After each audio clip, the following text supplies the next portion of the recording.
அங்காளம்மனின் வழிபாட்டிற்குரிய உடுக்கையடி சத்தமும் பம்பையின் நாதமும் ஆன்மீக அதிர்வும் கலந்த ஒரு அங்காளம்மன் கவிதை.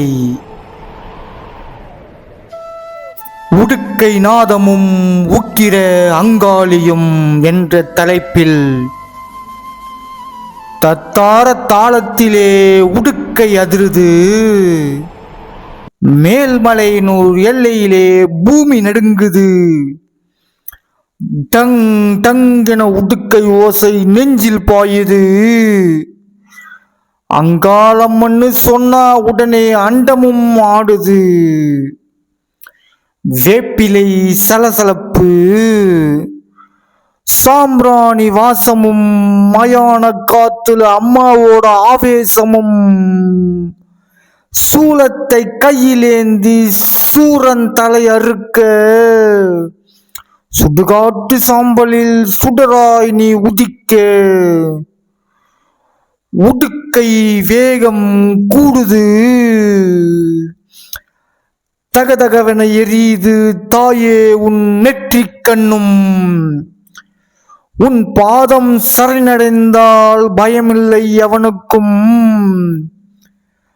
பம்பை சத்தம் கேக்குது, உடுக்கை சத்தம் கிழிக்குது.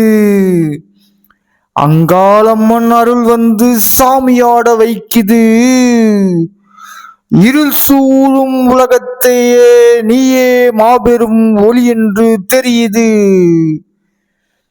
பகைவரை வேறறுக்கும் பத்ரகாளி மாகாளி, கபாலம் ஏந்திய கையே காக்க வரும் மெய்யே. அடிபணிந்து நிற்கிறோம் அருள் தந்து காப்பாய் தாயே. டிக் டிக் டிக் டிக் என்ற உடுக்கை சத்தம் ஓயலையே. அங்காளி உன் அருள் இருந்தால் எவனும் நம்மளை அசைக்க முடியாது.